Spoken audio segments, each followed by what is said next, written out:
JBNN keep you informed. I'm Michelle Jones. Before we get into the news, please remember to like, subscribe, leave a comment, and share the news with someone today. Now onto the news.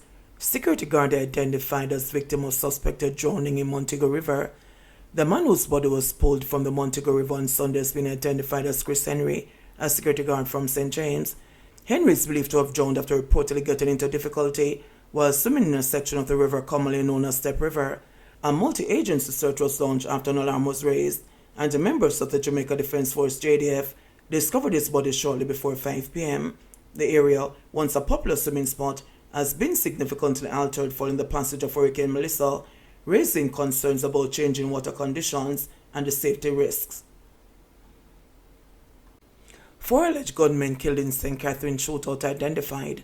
The police have released the identities of the 4 men who were fatally shot during an alleged armed confrontation with lawmen last Wednesday on the Lindsay bypass in St. Catherine.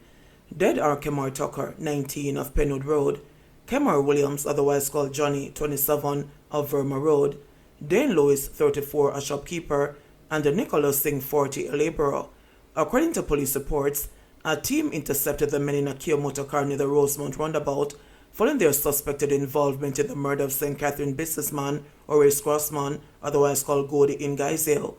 The police say the men opened gunfire at the team, and during the exchange they were shot. Another suspect reportedly managed to escape. 2 illegal guns were recovered from the vehicle. The Independent Commission of Investigations Indicom and the Inspectorate and Professional Standards Oversight Bureau IPROBE have both launched separate investigations into the incident. 4 charged in connection with theft of meat worth over $250,000. 4 people have been charged in relation to the theft of 18 bags of meat from a restaurant along Lakespen Road in Portmore, St. Catherine, between October 20 and November 16.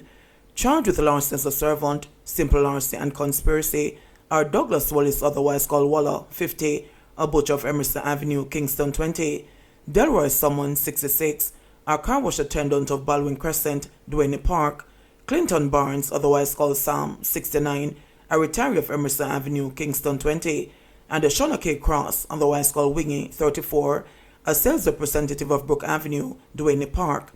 Police reports indicate that, due to suspicions of ongoing irregularities at the establishment, surveillance footage was reviewed. Wallace was allegedly seen removing products without authorization. On Sunday, November 16, Wallace was again reportedly observed taking several bags of meat and loading them into a white Toyota Pro box with assistance from Salmon, Barnes, and Cross. The police were alerted, and the vehicle was intercepted with all 4 occupants inside. A search of the trunk reportedly uncovered meat valued at $251,996. After a caution statement was given by Wallace, all 4 individuals were arrested and charged. Their court dates are currently being finalized. Melissa relief operation hubs to be established in Trelawney, Westmoreland, and Hanover. Through combined efforts of the ODPEM and our partner agencies, more than 90,000 care packages have been issued and over 570,000 hot meals distributed to affected communities. The JDF is now maintaining 2 national Melissa relief warehouses for the ODPEM with parish operational hubs in St. Elizabeth, Clarendon, Kingston, St. James. Other hubs will be set up in Trelawney, Westmoreland, and Hanover over the next 48 hours. The JDF also maintains some 22 disaster relief outposts and has completed some 207 flights to sustain air and ground logistics during the continued operations. Today, some 22 communities across St. Elizabeth, Westmoreland, and Trelawney will be serviced. With an 88% rate of confidence, recent geospatial and radar-based analytics indicate an upward trend in the number of confirmed structures impacted as the assessment moves eastward. To date, approximately 960,000 buildings have been assessed.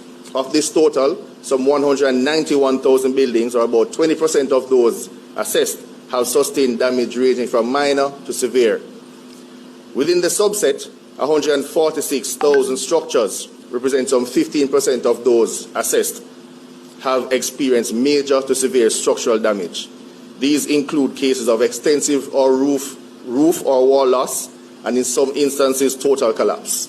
In the parishes of Westmoreland, St. Elizabeth, St. James, and Hanover, they continue to record the highest concentrations of damage, consistent with the storm's trajectory and the wind field data recorded during landfall.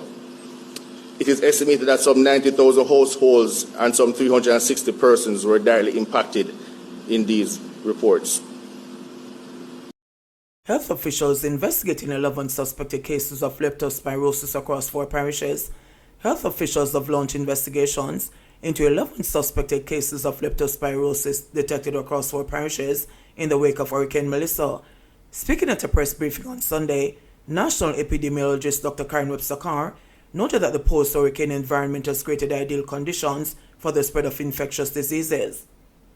Leptospirosis, we often see an increase in leptospirosis post-flooding events. We are seeing an increase in leptospirosis post-Melissa 2 weeks after. So far, we have 11 cases that have been classified as leptospirosis based on the symptoms. So we may have gotten additional notification, but when we look at what the person presented with, only 11 would have been classified as suspected leptospirosis. So these cases are in the parishes of St. James, Hanover, St. Elizabeth, and St. Anne. We also looked at the flooding areas. And when we looked there, Catherine Hall had 2 cases. Leptospirosis is transmitted through water or soil contaminated by the urine of infected animals, particularly rats, but also cats and various livestock. Common symptoms include fever, headache, muscle aches, red eyes, abdominal pain, and diarrhea. Last Friday, the Ministry of Health and Wellness issued an urgent alert regarding rising infections. Dr. Webster-Carr added that health teams are closely monitoring for any increase in other waterborne and vector-borne illnesses as recovery efforts continue. Dengue cases, so far, the cases are within low activity level, even though we are in dengue season. But this may change over the coming weeks. It's a bit too early to see an increase in dengue cases based on what would have happened post-Melissa. Tetanus surveillance, there are increased reports of injuries, particularly nail stick injuries, and delays in seeking care prevents the vaccination of tetanus. We've had 2 suspected cases of adult tetanus post-Hurricane Melissa, 1 in Westmoreland and 1 in St. Elizabeth. Minister of Health and Wellness Dr. Christopher Tufton is urging the public to take the disease seriously. Dr. Tufton notes that leptospirosis is preventable, treatable, and survivable when detected early.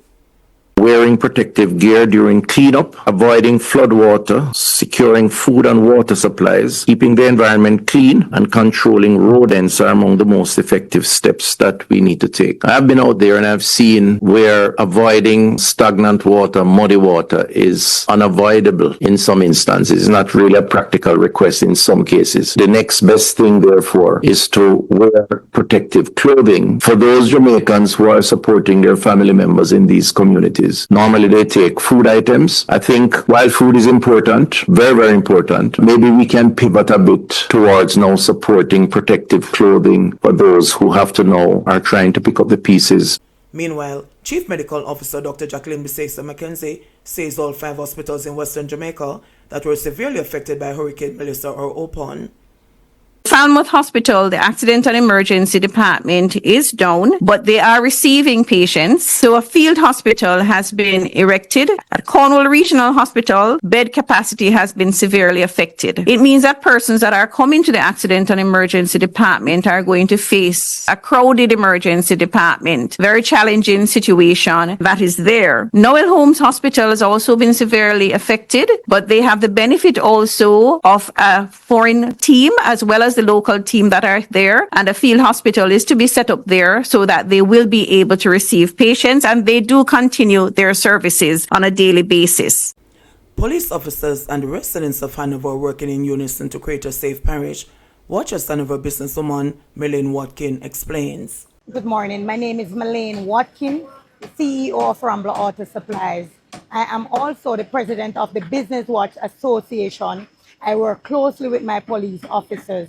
Reason for working with my police officers, I've learned that the police alone cannot work. The citizens have to work along with the police officer in order for the police officer to get information in what is happening in our community. If we don't work with them, they cannot perform. The citizen and the police has to have a team working together, especially as a business person. I have to be working with the police as a team. So far, having my business for the past 19 years in Ramble, I have been working closely with the police in terms of providing whatever needs and contribution they have. I always support them, whatever fundraising, I'm always on top of that for them, whatever needs and wants. And they also work with us closely in the Ramble area, in and around the area. You can always depend on the police officer, especially those are in the hierarchy, like Mr. Nish. He is very supportive. Those that were before Mr. Nish for the past 18 years are very supportive. I will always work with my police officer. I have no need or complaint in terms of not working with them. And I would always want other citizens to come along on board to work with our police officers. It's for us to go forward in building Jamaica a better crime-free country and a better community that we can always protect and serve. Not only the police officer, but we ourselves can also protect and serve our communities. Thank you. JBN will keep you informed. Please remember to subscribe, like, share, leave us a comment, and click the notification bell to receive our daily news items.